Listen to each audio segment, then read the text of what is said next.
Hey, what's up? This is Jeff with the Engine Code. This video is all about the Rivian R2. The Rivian R2 was released last year along with the R3, and their expected launch date is Q2 of this year. It's clearly appealing to the explorer adventure crowd, but the reality is I think it all boils down to this. It's offering what Tesla can't, the off-road capabilities with all of the capabilities that the Tesla Model Y has. Efficiency, speed, handling, practicality, a good Goldilocks size. The Tesla Model Y is a road car. And if this Rivian R2 can do all of those road things, handling, acceleration, drivability, cruising, it can do all that and go off-road, and has a bunch of really cool accessories like a front stored kitchen, a rear window that rolls down like a 4Runner, my favorite feature. If Rivian can pull this off and scale this up, this will be their mass selling vehicle. The build tool isn't up yet. Another video will come when that releases. But until then, I wanted to walk you through the site, show you a lot of the cool features, compare the trim levels, the performance, etc. So let's dive in. Okay, here we are on the Rivian website. Here is the R2. Clearly, it's marketed towards an adventurous crowd, people who want to get away for the weekend but need to do city commute life. The site is very media rich, very dynamic, and you get to see a lot of basically cool ad work that they did for the car. Let's check it out.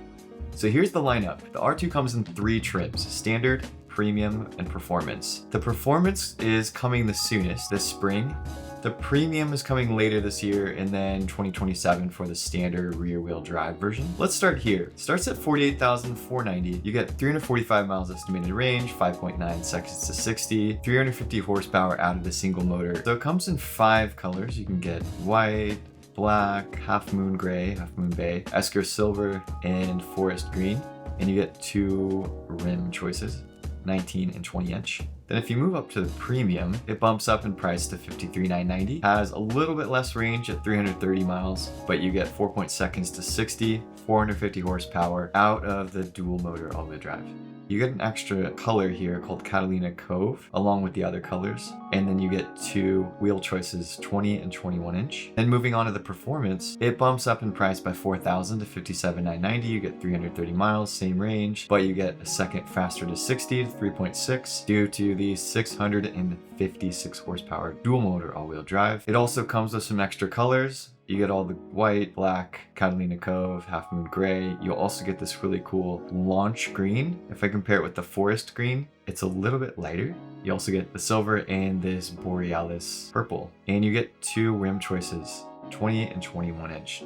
They're all slightly similar. The 21 liquid tungsten is shared by the premium and the performance, so you can get a similar look for less money.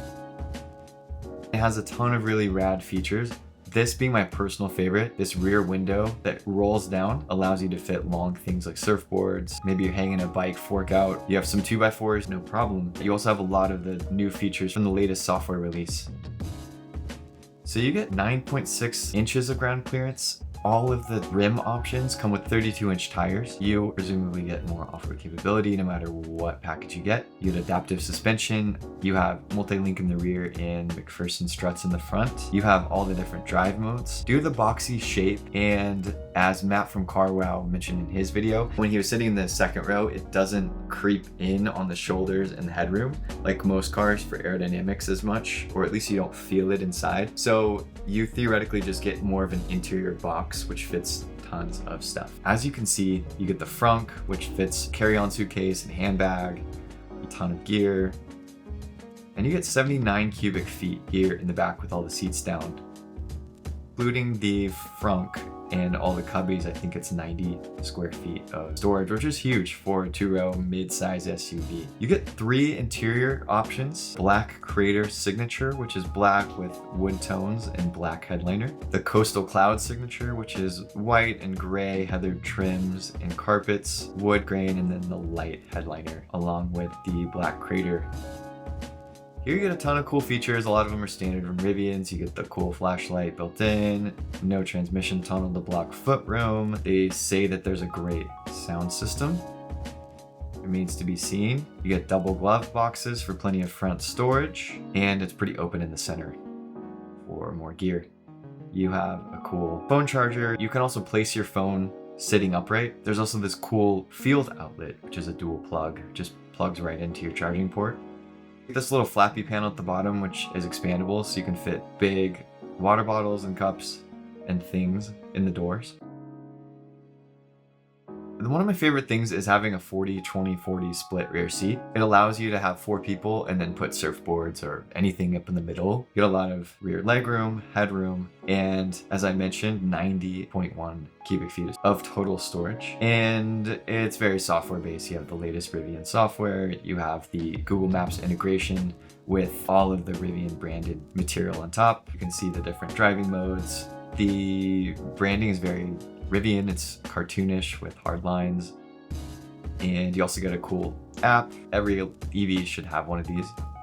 The other cool thing, which I think speaks to adventure people, if you want to go surfing and you don't want to bring a key or you don't want to bring your phone, you can't bring your phone. It's nice to be able to connect the phone to your smartwatch or access the car and some of the features.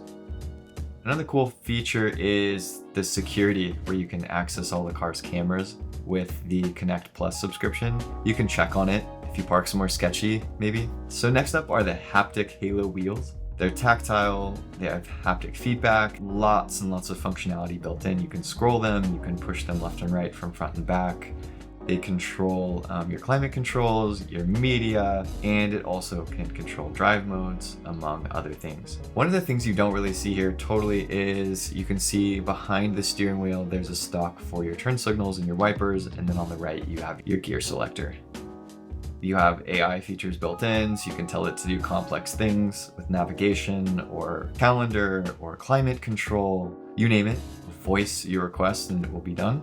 There's Autonomy Plus, which Rivian says has done millions of miles of hand-free, giving you the peace of mind that the Autonomy Plus is going to work really well. Some of the features include this universal hands-free, so there's a particular set of road, over 3.5 million miles of roads, apparently, that allow you to do the completely universal hands-free, and then you can do lane change on command with the blinker, and then they're promising a whole lot more features in the future, similar to what Tesla has always done. Rivian says there's 20 plus included features that help you do everything from avoid collisions to park in tight spots, convenience, functionality, and safety in mind. You also get adventure lighting, which looks like it oncoming traffic, it blocks out the headlight. You have advanced cameras and radars, and rigorous road testing.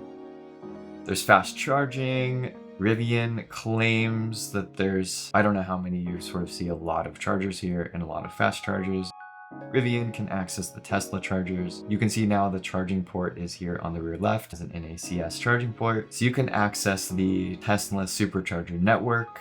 You get smart features around when you need to charge and where, and you can add up to 150 miles in 15 minutes. I think that is expected out of an EV these days. So with the 3 trim levels of standard, premium, and performance, you get more color options for each, you get more power, and the premium performance have slightly less range than the standard. You get more included features, and you get more drive modes. So with the standard, you get all-purpose, snow, sport, and conserve. With the premium, you get all-purpose, all-terrain, snow, sport, and conserve. And with the performance, you get all-purpose, all-terrain, snow, sport, but you also get soft sand, rally, and then of course conserve. Each model gives you more.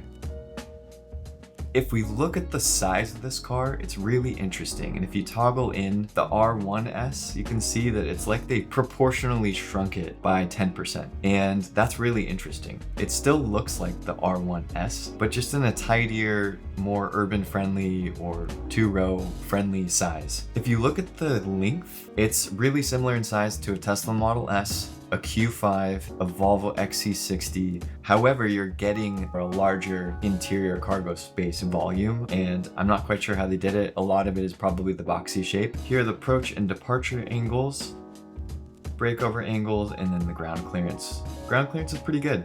Not quite as good as the R1S.